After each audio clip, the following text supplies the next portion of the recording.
Hello everyone, आज की इस वीडियो में हम पढ़ेंगे क्लास 10th एसएसटी का ज्योग्राफी बुक से तीसरा चैप्टर वाटर रिसोर्सेज। ठीक है, इस तरह में तीन ही टॉपिक पढ़ना है। एक है वाटर स्कैर्सिटी, दूसरा है डैम्स और तीसरा है रेन वाटर हार्वेस्टिंग। ये तीन टॉपिक पढ़ेंगे, चैप्टर खत्म हो जाएगा। ठीक है, चलिए स्टार्ट करते हैं। सबसे पहले इंट्रोडक्शन से।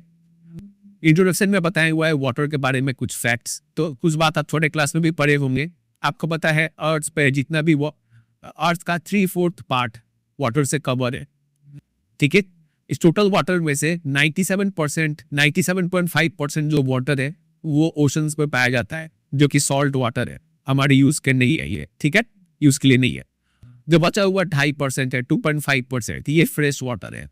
अब ये फ्रेश वाटर भी सारा हम इस्तेमाल नहीं कर सकते हैं। इसमें से आधा से ज्यादा, मोर देन 50% वाटर जो है अब वो ग्लेशियर्स में लॉक्ड है, वो हमारे यूज का नहीं है। ठीक है, तो कुछ ही परसेंटेज वाटर पाया जाता है, जो कि दो फॉर्म में पाया जाता है। एक हो गया ग्राउंड वाटर और दूसरा हो गया सरफेस रन ऑफ।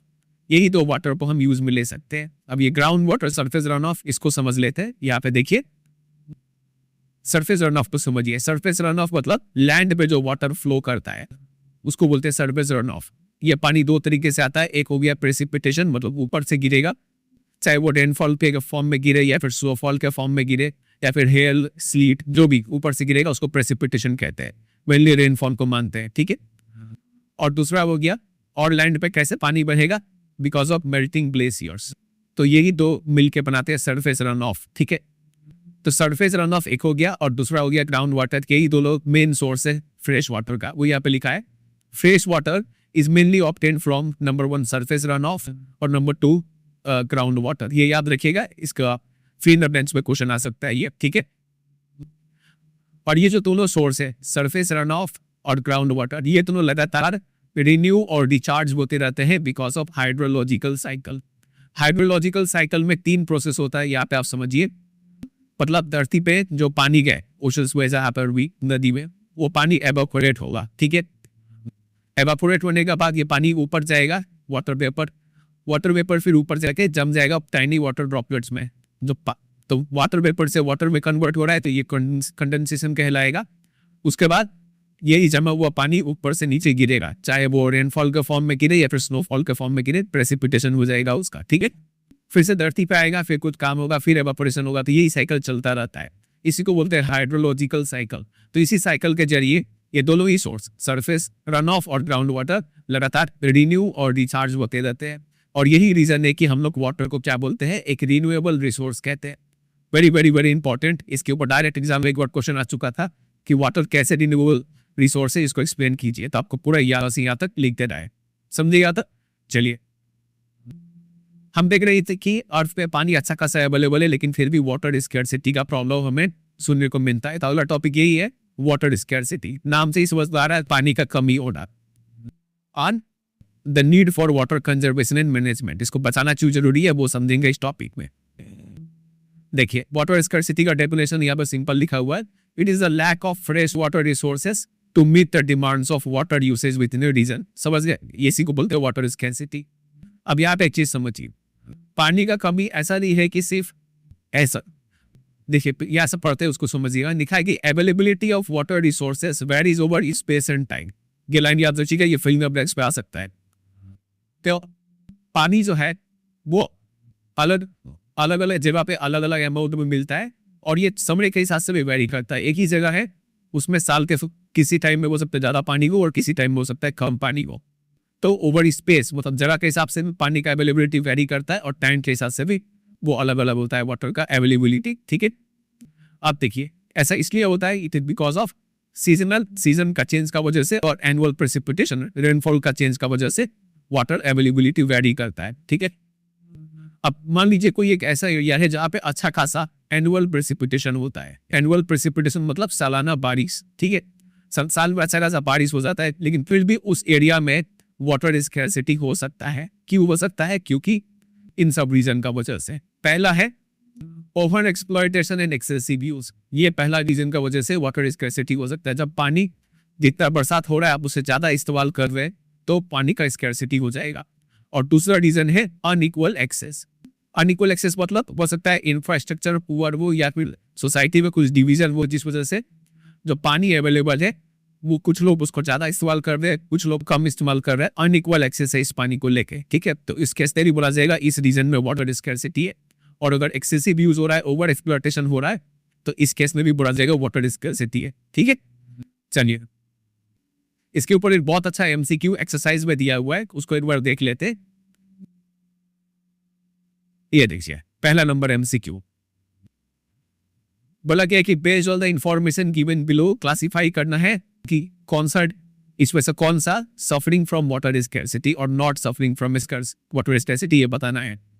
पहला ऑप्शन है region with high annual rainfall, अच्छा खासा बारिश हो रहा है और कोई इंफॉर्मेशन नहीं दिया हुआ है, तो बताइए क्या यहाँ पे वाटर स्कैर्सिटी है कि नहीं है? तो आप बोलेंगे नहीं है वाटर स्कैर्सिटी, ठीक है।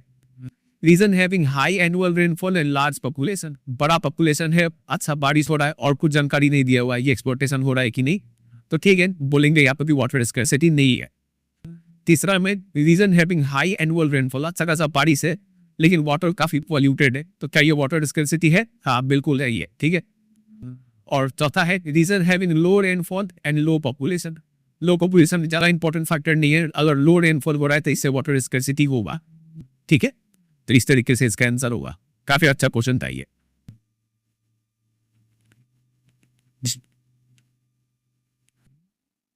ये ना हमने समझ लिया वाटर स्कैर्सिटी होता क्या है, और एक फैक्टर भी देखा कि बारिश होने का वजह से होने का बावजूद भी वाटर स्कैर्सिटी हो सकता है। अब आते हैं कुछ कॉजेस पे, causes of water scarcity, direct question बनता है इसमें। तो पहला कॉज है वाटर स्कैर्सिटी का पानी का कमी होने का। ये ऐसा टॉपिक है जो आप खुद से भी लिख सकते हैं, आप खुद से सोच के देखिए कि पानी का कमी क्यों होगा।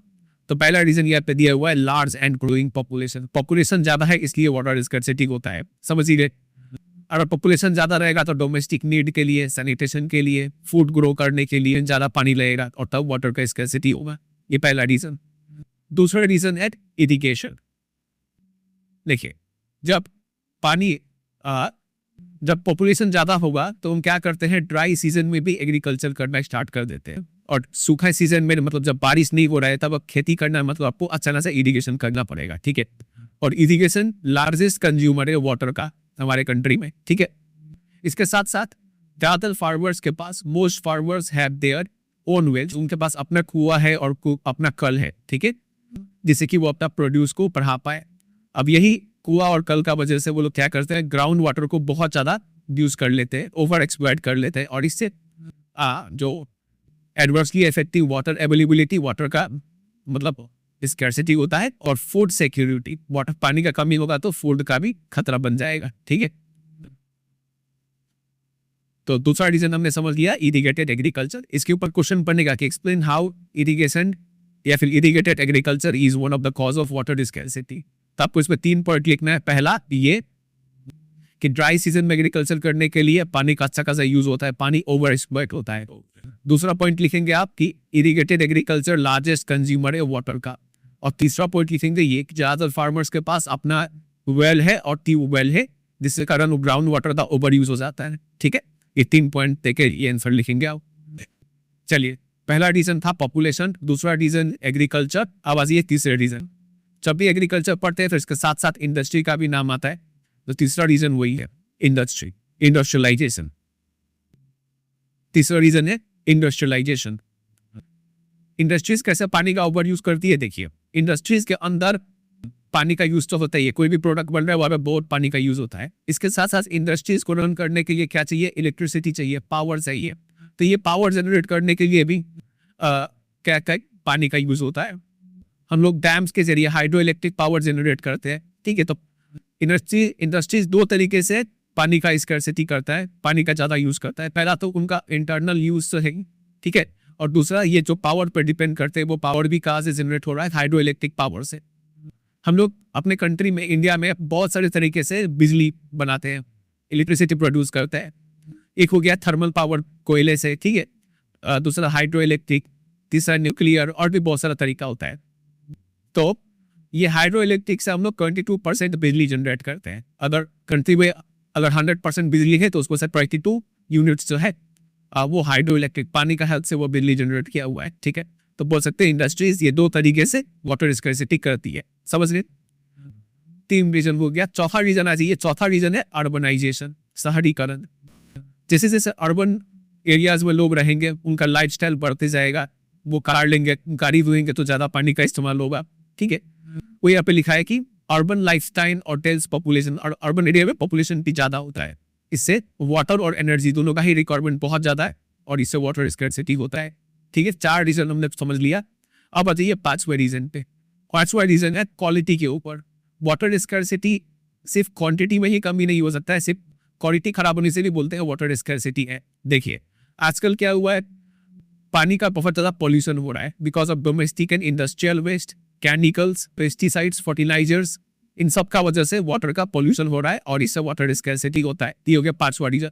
समझ गया, 5वां रीजन को तैयार कर लेना है। चलिए ये खत्म हुआ। आगे यहाँ पे एक छोटा सा एक मिशन के बारे में जिक्र कर रहे हैं, JJM मिशन, मतलब जल जीवन मिशन। सबसे पहले बात इसके बारे में ये याद रखिए कि इसको गवर्नमेंट ऑफ इंडिया ने लॉन्च किया है रूरल एरिया में। इसके तहत एवरी रूरल हाउस होल्ड, हर रूरल एरिया में हर एक घर को क्या मिलेगा, assured supply of portable pipe to water. Portable मतलब फिट टू ड्रिंक, साफ पानी अवेलेबल होगा वहां पे। किस हिसाब से कितना पानी मिलेगा, तो 55 litres per capita per day, हर एक इंसान को डेली 55 लीटर पानी मिलेगा regularly on long term basis by ensuring functionality of tap water connections. ठीक है, दाव में एक नल लग जाएगा, उस हिसाब से उस नल में उतना पानी आएगा। चलिए, तो इसके ऊपर कुछ अगर क्वेश्चंस आएगा तो टैकल कर लीजिएगा JJM मिशन के बारे में। आगे यहाँ पे बताया गया कि वाटर कंजर्वेशन को, वाटर को कंजर्व और मैनेज करना क्यों जरूरी है। ठीक है, तो पहला रीजन हो क्या, to safeguard ourselves from health hazard, पानी बचाएंगे तो हमारा हेल्थ अच्छा रहेगा। दूसरा, टू इंश्योर फूड सिक्योरिटी, अगर पानी रहेगा तो खाना हमें मतलब फूड का अच्छा अवेलेबिलिटी होगा, ज़्यादा महंगा नहीं होगा। तीसरा, continuation of our livelihood and productive activities. और चौथा, prevent degradation of our natural ecosystem. ये 4 रीजन का वजह से हमें पानी को कंजर्व और मैनेज करना पड़ेगा। ठीक है, अगर मैनेज नहीं करेंगे तो हमारा ये रिसोर्स, पानी भी जो एक रिसोर्स है, ये काफी खराब हो जाएगा, कम जाएगा और इससे इकोलॉजिकल क्राइसिस, इन्वायरमेंट में बुरा इफेक्ट पड़ेगा। ठीक है, से ह्यूमंस नहीं एनिमल्स भी इफेक्ट होंगे।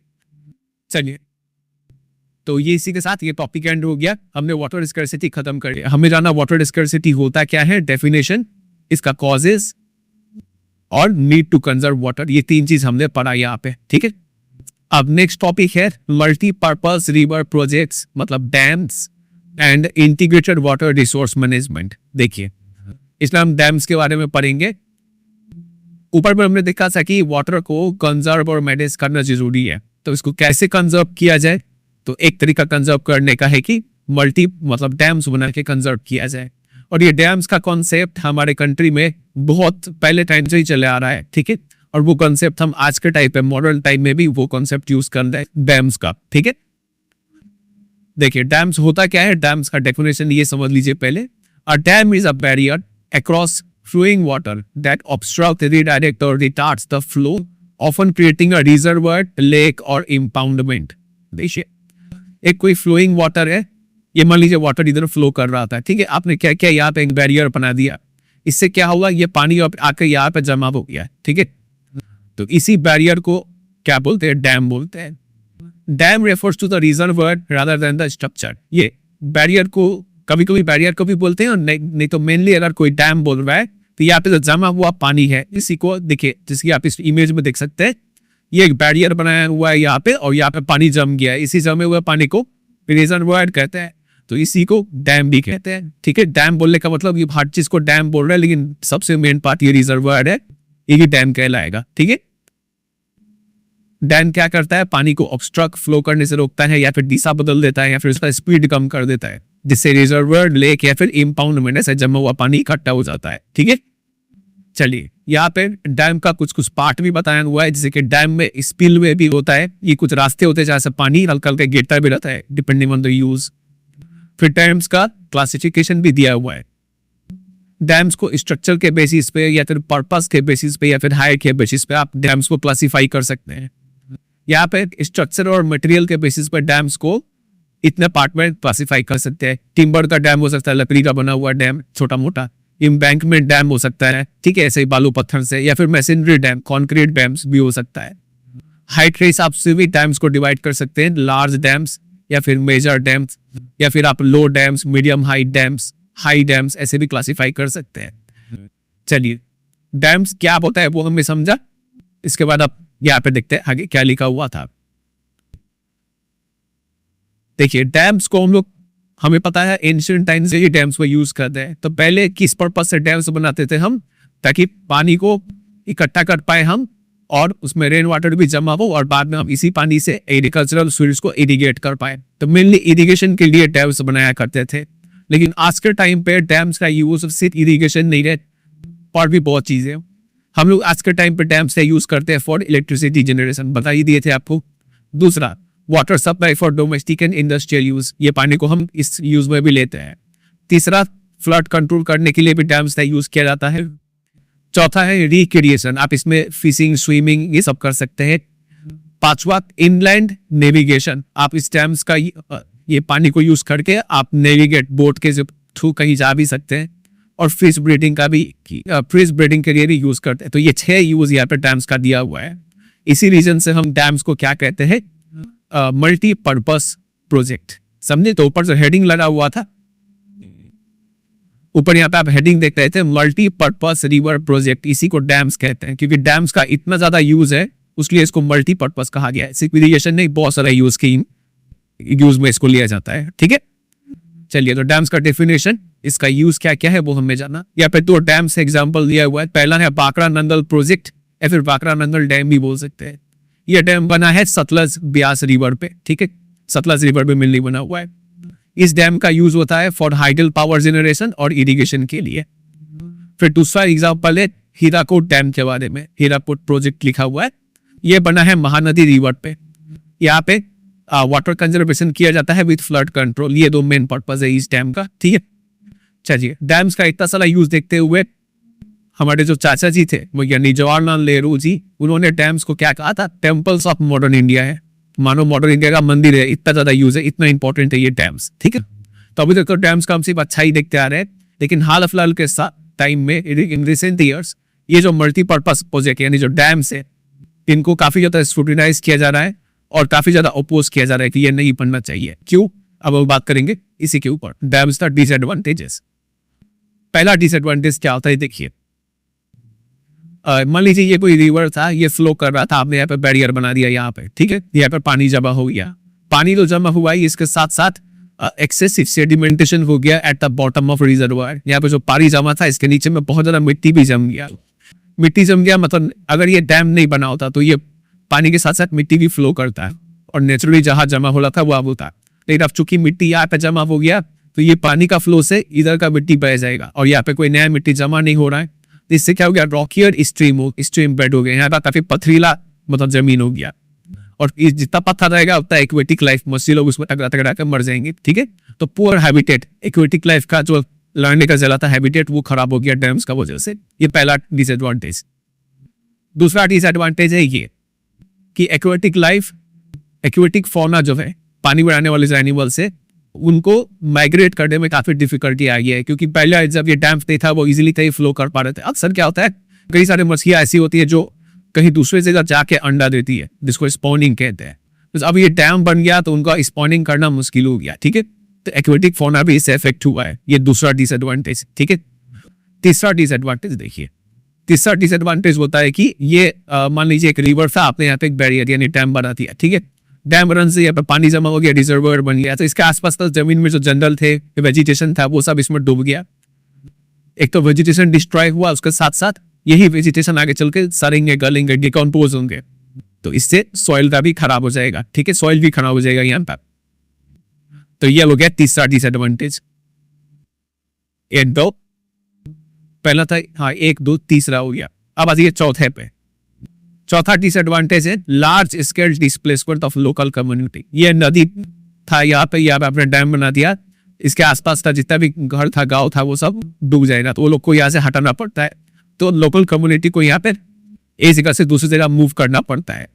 और ये देखा गया कि लोकल पीपल पहले यहीं पे खाना पीना मतलब यहीं पे रहते थे, उनका पूरा समाज बसा हुआ था। तो उन्होंने अपना जमीन दे दिया, अपना रोजी रोटी का साधन यहीं से तो कमा के खाते थे, खेती करते होंगे, वो सब जमीन दे दिया, और इस उम्मीद में कि इससे डैम्स का कुछ फायदा मिलेगा और देश का भला होगा। लेकिन ये भलाई जो है सिर्फ बड़े बड़े फार्मर्स, बड़े लैंड ओनर्स और इंडस्ट्रियलिस्ट और कुछ अर्बन सेंटर्स को मिल जाए। ये फायदा इन लोकल कम्युनिटी को जिन्होंने इतना ज़्यादा बलिदान, इतना ज़्यादा त्याग दिया है, उनको ज़्यादा फायदा नहीं पहुंच रहा है। ठीक है, तो लोकल कम्युनिटी के लिए ये काफी डिसएडवांटेजेस हो गया डैमेज। अगला डिसएडवांटेज है यहाँ पे ये वाला, डैम्स बन गया तो क्या हुआ, पानी अच्छा खासा मिलने लगा। पानी मिलने से फार्मर्स भी थोड़ा गलत बिहेवियर करने लगे। फार्मर्स क्या किए, ज्यादा से ज्यादा वाटर इंटेंसिव और कमर्शियल क्रॉप्स ग्रो करने लगे क्योंकि इस पर ज्यादा फायदा है, तो ज्यादा पानी का इस्तेमाल करने लगे ये फार्मर्स। इससे इकोलॉजिकल कॉन्सिक्वेंसेस जैसे कि मिट्टी, देखिए हार्ड मिट्टी में हार्ड क्रॉप ग्रो नहीं कर सकते आप, तो जो मिट्टी के लिए वो क्रॉप सूटेबल है उसी में ग्रो करना चाहिए। आप जबरदस्ती इसमें पानी पटा के वाटर इंटेंसिव क्रॉप्स और कमर्शियल क्रॉप्स अगर ग्रो करेंगे, जिससे क्या होगा, मिट्टी खराब होगा, तो यहाँ पे होगा सैलिनाइजेशन ऑफ सॉइल हो जाएगा, मिट्टी खराब होता है इससे। ठीक है, ये अगला डिसएडवांटेज। अगला डिसएडवांटेज है कि इससे रिच लैंड ओनर्स और लैंडलेस पुअर, इन दोनों के बीच में जो गैप है वो बढ़ते जा रहा है, क्योंकि अब देख ही रहे डैम्स का ज्यादा बेनिफिट अमीर लोग उठा रहे हैं, गरीब लोग और करीब होते जा रहे हैं। ये अगला डिसएडवांटेज हो गया। इसके बाद अगला पॉइंट है कॉन्फ्लिक्ट के रिगार्डिंग। एक मान लीजिए रिवर से यहाँ पे डैम बन गया, डैम बनने से कुछ लोग चाहेंगे कि इस डैम का पानी का इस पर्पस के लिए यूज होना चाहिए, कुछ लोग चाहेंगे, कुछ दूसरे लोग चाहेंगे कि उसका अलग इस्तेमाल हो, तीसरे लोग चाहेंगे कुछ अलग इस्तेमाल हो। इससे क्या होता है कि लोगों के बीच में कॉन्फ्लिक्ट शुरू हो जाता है। ठीक है, तो ये एक और डिसएडवांटेज है कि dams create conflicts between people wanting different uses and benefits from the same water resources. ठीक है, अगला कॉन्फ्लिक्ट लोगों के बीच में भी होता है, कॉन्फ्लिक्ट स्टेट्स के बीच में भी होता है। इंडिया में बहुत सारे स्टेट्स हैं, तो दो स्टेट्स आपस में झगड़ा कर लेते हैं, किस लिए कि अगर कोई नदी है, नदी तो अब हो सकता है दो स्टेट से होकर गुजरे, अगर आपने कहीं डैम बना दिया तो दूसरे स्टेट को पानी कम मिलेगा, है कि नहीं। इस स्टेट पर अगर डैम बन गया तो इसको पानी कम मिलेगा, तो ये स्टेट तो जरूर रिवॉल्ट करेगा, है कि नहीं। तो कहीं पर डैम बन रहा है तो ये पहले से डिसाइड किया जाता है कि इस डैम को बनाने में जो खर्चा है वो दोनों स्टेट मिलकर देंगे, इसका जो बेनिफिट है वो ये कितना उठाएगा, ये कितना बेनिफिट उठाएगा, ये पहले से डिसाइड होता है। तो इसी में कभी कभी क्या होता है, डिस्प्यूट यानी झगड़ा शुरू हो जाता है। ठीक है, वो यहाँ पे लिखा गया इंटर स्टेट वाटर डिस्प्यूट्स, ये भी काफी कॉमन हो गया आज का टाइम पे regarding sharing the cost and benefit of multipurpose project. एक एग्जांपल यहाँ पे दिया हुआ है, जैसे कि 3 स्टेट के बीच में लफड़ा हो गया, एक स्टेट है कर्नाटका, दूसरा स्टेट है आंध्र प्रदेश और तीसरा स्टेट है महाराष्ट्र। ये कर्नाटका और आंध्र प्रदेश दोनों मिलके काफी ऑब्जेक्शन करने लगे। एक डैम बना था कोयना एक ट्रिब्यूटरी है कृष्णा रिवर का। ठीक है, तो महाराष्ट्र गवर्नमेंट ने क्या किया, इसको कोयना नदी का ज्यादातर पानी अपने में यूज कर लिया, यहाँ पे डैम बना के इसका पानी यूज करने लगे। तो इसका नतीजा ये हुआ कि कर्नाटका और आंध्र प्रदेश में कम पानी पहुंचने लगा, तो इससे वही इनका एग्रीकल्चर खराब होगा, इंडस्ट्री खराब होगा, इसलिए लोग मतलब इस पे केस भी कर दिए, सुप्रीम कोर्ट में केस चला। ठीक है, वो यहाँ पे एक एग्जांपल दिया हुआ था बस। इसके अलावा और एक ऐसी डिसएडवांटेज है, ये यहाँ पे लिखा हुआ है कि मल्टीपर्पज प्रोजेक्ट जिस पर्पज से बनाया गया था, इतना सारा जो हमने एडवांटेज देखा, वो एडवांटेज भी वो अच्छे से अचीव नहीं कर पा रही है, फेल टू अचीव। जैसे कि डैम्स को बनाया गया था फ्लड कंट्रोल करने के लिए, लेकिन हम देख रहे हैं कि ये जो डैम्स बना है यहाँ पे सेडिमेंटेशन हो गया, बहुत ज्यादा मिट्टी जम गया, जिससे क्या हो रहा है, जब ज्यादा बारिश होता है तो ये पानी ओवरफ्लो कर जाता है और फ्लड कंट्रोल नहीं हो पाता है, ये यहाँ पर डैम फेल कर रही है। उसके अलावा sedimentation also meant that flood plains were deprived of silt. ये भी नदी फ्लो कर रहा था, आपने यहाँ पे डैम बना के यहाँ पे काफी ज्यादा मिट्टी जमा कर लिया, सेडिमेंटेशन हो गया। ये मिट्टी काफी फर्टाइल होता है, अगर नीचे जाता तो नीचे का जमीन में जमा होता है, यहाँ पे खेती करना इजी होता है, लेकिन आपने यहाँ पे मिट्टी को रोक दिया, इससे क्या हो गया, लैंड का डिग्रेडेशन हो गया। ये अगला डिसएडवांटेज। और भी जो बहुत सारा है, डैम से अर्थक्वेक होता है, वाटर बॉर्न डिजीज ये हो सकता है, paste and pollution resulting from excessive use of water, ये सब कुछ और भी डिसएडवांटेजेस है। बहुत सारे डिसएडवांटेज पड़ी है, अब बस समझ के रखिए, एग्जाम में जैसा आएगा वैसे आंसर करना है। ठीक है, और इस सब में जितना भी इंपॉर्टेंट क्वेश्चन आंसर है वो सब आपको मेरी वेबसाइट पर मिल जाएगा। आप सिंपली गूगल में सर्च कीजिएगा water resources important questions bye CBSE guidance, इतना लिखे गूगल में सर्च मारिए, पहले नंबर पे आपको मिल जाएगा। ठीक है, वहां से आप प्रिपेयर कर लीजिएगा, काफी अच्छे अच्छे क्वेश्चंस दिए हैं, और इस सब का नोट्स भी आपको उसी तरीके से वेबसाइट पर मिलेगा। सिंपली आप गूगल में सर्च कीजिए water resources notes by CBSE guidance, पहले नंबर पे आ जाएगा। वापस आते हैं इस मैप में देखिए यहाँ पे कुछ 8 डैम्स का नाम या टर्म मार्क करके रखे हैं। ये 8 डैम्स आपका मैप वर्क में आएगा, मतलब सिलेबस में है, तो यह मैप पढ़ने के ऊपर जो वीडियो बनाएंगे उसमें इसको कवर कर लेंगे। ठीक है, अभी के लिए इसको स्किप करते हैं। यही 8 का लोकेशन आपको याद करना है बस, और कुछ नहीं है। हाँ, आगे अब याद रह जाते हैं। एक ये टॉपिक छूट गया था, नर्मदा बचाओ आंदोलन के ऊपर। इसके बारे में 3 चीज याद रखिए। पहला, नर्मदा बचाओ आंदोलन एक नॉन गवर्नमेंट ऑर्गेनाइजेशन, ये एक एनजीओ है, ठीक है, जिसमें people, farmers, environmentalist, human right activist ये लोग पार्टिसिपेट किए थे। किस लिए? हुआ क्या था कि गुजरात में नर्मदा रिवर फ्लो कर रहा था और इसी रिवर के ऊपर सरदार सरोवर डैम बनाया जा रहा था। ठीक है, तो ये लोग इसी के खिलाफ खड़ा हुए थे कि नहीं बनने देंगे। क्यों? क्योंकि इनका फोकस ये था कि जब ये डैम बनेगा, सरदार सरोवर डैम, तो इससे कई सारे ट्रीज को काटना पड़ेगा, ये डूब जाएंगी, तो ट्री का लॉस हो रहा था, इसलिए लोग इसका विरोध, ऑपोजिशन कर रहे थे। ठीक है, और हाल फिलहाल में रिसेंटली इनका फोकस और चीजों पे भी गया है। पहले तो इनका सिर्फ ट्री को लेकर मुद्दा था, अब ट्री के अलावा अब ये भी बोल रहे हैं कि आपने जो डैम बनाया है, कौन सा डैम? सरदार सरोवर डैम जो आपने बनाया है, कौन सा रिवर पे? नर्मदा रिवर पे, गुजरात में। इससे क्या हुआ कि वहां के जो लोकल कम्युनिटीज थे, ये जो डैम बनाया, के जो लोगों को आपने जो हटाया है, इन सभी लोगों को अच्छे से रिहैबिलिटेट कराया है कि नहीं? मतलब एक जगह से हटा के दूसरी जगह जब इनको बसाए हैं तो वहां पे प्रॉपर उनको गार्ड, रोजगार ये सब मिला है कि नहीं? स्कूल्स वगैरह मिला है कि नहीं? सारा फैसिलिटी मिला है कि नहीं? इस चीज को लेकर ये काम करते हैं। ठीक है, चलिए, तो इसके ऊपर शॉर्ट नोट आएगा, तो यही 3 बात लिखना है। पहला, कौन लोग स्टार्ट किए थे, कहां पे हुआ, एम क्या था, और अभी एम क्या है। ठीक है, चलिए, और तो कुछ है नहीं यहाँ पे। तो डैम्स का डिसएडवांटेज कवर हो गया। अब आ जाइए तीसरे और आखिरी टॉपिक पे, रेन वाटर हार्वेस्टिंग।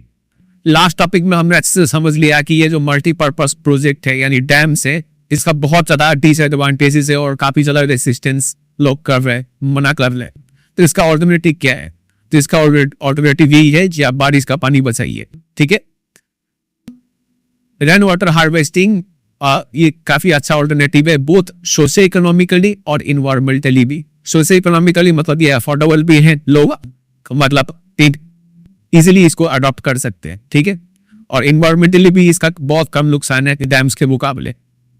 देखिए, एंशिएंट इंडिया, मतलब इंडिया में काफी समय से सोफिस्टिकेटेड हाइड्रोलिक स्ट्रक्चर्स, मतलब नदी के आसपास जो भी डैम्स, कैनल जो भी बन रहे हैं, सबको हाइड्रोलिक स्ट्रक्चर्स कहते हैं। इन सब के अलावा एंशिएंट इंडिया में स्टार्टिंग से ही वाटर हार्वेस्टिंग का परंपरा रहा है। ठीक है, हम लोग स्टार्टिंग से ही पानी को कंजर्व करते हैं, बचाते हैं। ये तो कुछ एग्जाम्पल दिया हुआ है कि कैसे लोग पानी को कंजर्व, वाटर को हार्वेस्ट करते थे। पहला एग्जाम्पल है कूल्स और कूल्स का। ये प्रैक्टिस किया जाता था माउंटेनियस रीजन में। In hill and mountainous regions people built diversion channels like kuls और kuls of western Himalaya for agriculture. होता कहते हैं कि पहाड़ में जो भी कोई छोटा मोटा स्ट्रीम है, वहां पे लोग रास्ता बना देते थे कि वो स्ट्रीम के चैनल्स बनाते थे, जिससे कि वो जो पानी है वो इन चैनल्स के थ्रू कहाँ पहुंच जाए, खेतों में पहुंच जाए। ठीक है, फॉर एग्रीकल्चर के लिए ये पानी का यूज करते थे। तो इसी चैनल्स को क्या कहा जाता था? गूल्स और कूल्स। याद रखिएगा, ये सुनने में सिंपल लग रहा है, लेकिन बहुत बार क्वेश्चन आ चुका है इसके ऊपर कि गूल्स और कूल्स क्या है। ठीक है, तो ये डाइवर्जन चैनल्स है जो कि माउंटेनियस रीजन्स पर बनाए गए थे फॉर एग्रीकल्चर पर्पस।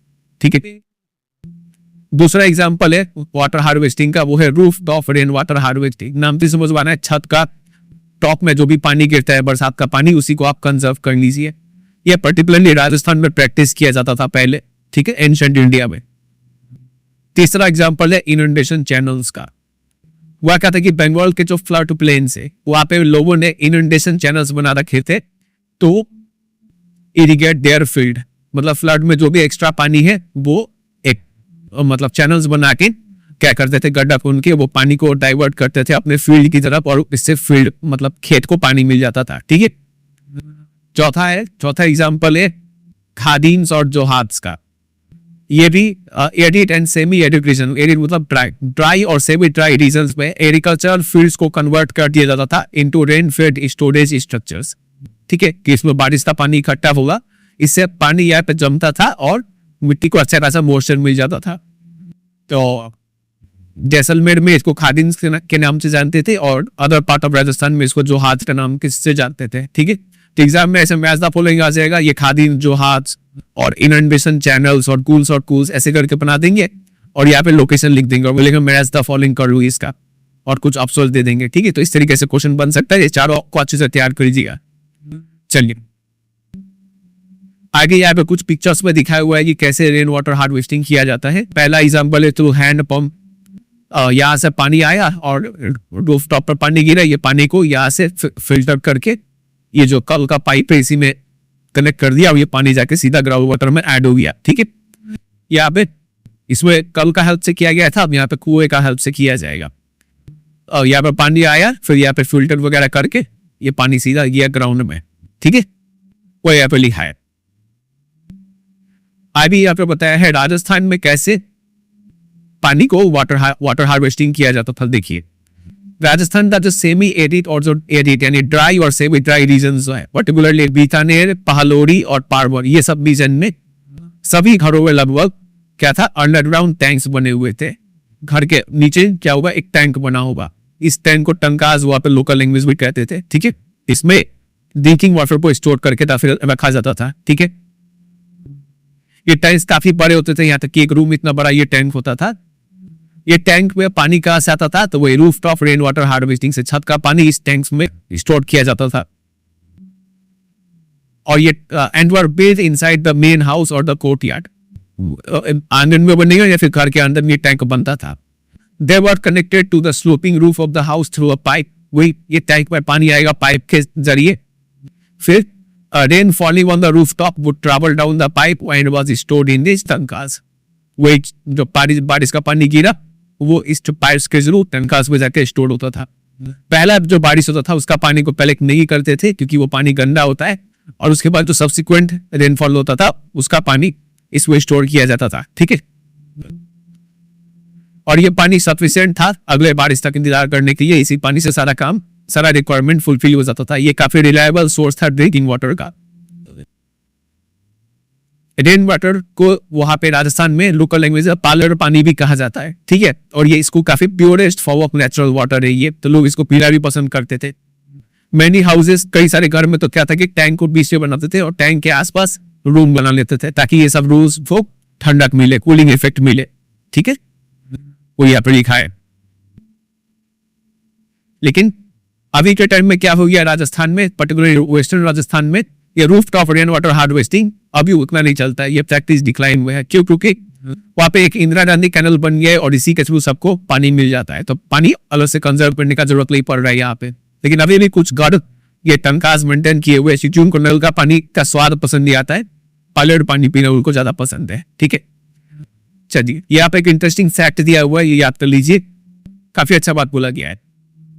की रूफटॉप रेन वाटर हार्वेस्टिंग हमने देखा राजस्थान में तो होता है ये एक और स्टेट में होता है, मेघालय, यहाँ पे भी होता है। मेघालय का जो कैपिटल है शिलांग, यहाँ पे होता है ये रूफटॉप रेन वाटर हार्वेस्टिंग। तो यहाँ पे शिलांग में पानी को हार्वेस्ट किया जा रहा है, मतलब पक्का शिलांग में पानी का कमी होगा तभी तो लोग ये कर रहे हैं। लेकिन इंटरेस्टिंग फैक्ट ये है कि शिलांग से 55 किलोमीटर दूर, ज्यादा दूरी नहीं हुआ, दो जगह है, एक है चेरापूंजी और दूसरा है मौसन रैम। ये दो जगह ऐसे है जहाँ पे हाईएस्ट रेनफॉल होता है पूरे वर्ल्ड में सबसे ज्यादा रेनफॉल यही दो जगह पे होता है, ये बात याद रखिएगा, ठीक है।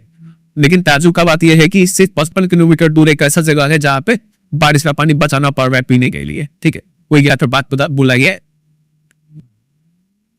फिर यहाँ पे एक और गांव का जिक्र है जिसका नाम है गिरंडाथूर।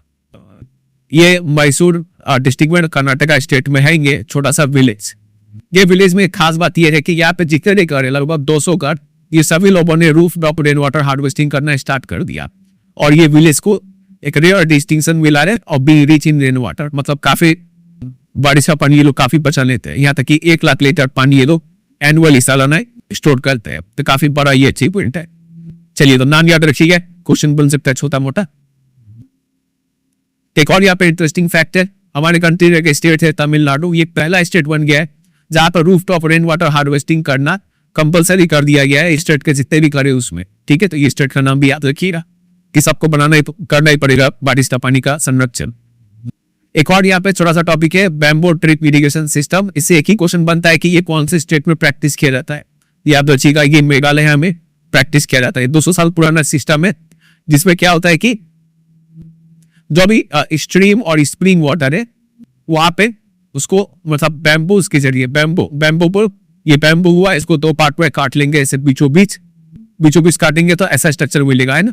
इसके थ्रू ये जो पानी है तो पानी को डाइवर्ट किया जाता है और कहाँ तक पहुंचाया जाता है, अपने जहां भी जरूरत है खेतों तक पहुंचाया जाता है पानी को, ठीक है। और जहां कहीं बीच में रोड आ गया तो ऐसे रोड के ऊपर से तो बांस गुजार देंगे और फिर उसके थ्रू पानी जाएगा। इसी को बोलता है बैम्बू ड्रिप इरिगेशन सिस्टम, ठीक है। यहाँ पे एक प्लांट पे लगभग हर एक मिनट में 20 से 80 ड्रॉप पानी गिरता है, तो बूंद बूंद करके ही अच्छा खासा पानी मतलब मिल जाता है प्लांट को। वो यहाँ पे लिखा है और कुछ है नहीं। इसी के साथ ही अच्छा एंड होता है। कुछ क्वेश्चंस देख लीजिए, पहला तो हमने कर लिया, दूसरा का आंसर दीजिए। Which of the one of the following statement is not an argument in favor? कौन सा फेवर में नहीं है, मतलब कौन सा डिसएडवांटेज है डैम्स का, वो बताना है।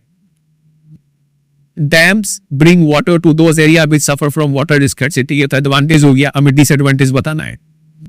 Dams by regulating water flow helps to control flood, ये नहीं सही बात है, एडवांटेज है ये। मल्टीपल मतलब dams lead to large scale displacement and loss of levelling, उठा डैम से ये नुकसान होता है, तो ये हो गया right answer. Option number D, dams generate electricity, ये तो एडवांटेज है, ऑप्शन सी राइट आंसर होगा। क्वेश्चन नंबर 3 में कुछ स्टेटमेंट्स दिया हुआ है, इस पे आपको मिस्टेक्स आइडेंटिफाई करना है, उसको रीराइट करना है, सही करके लिखना है।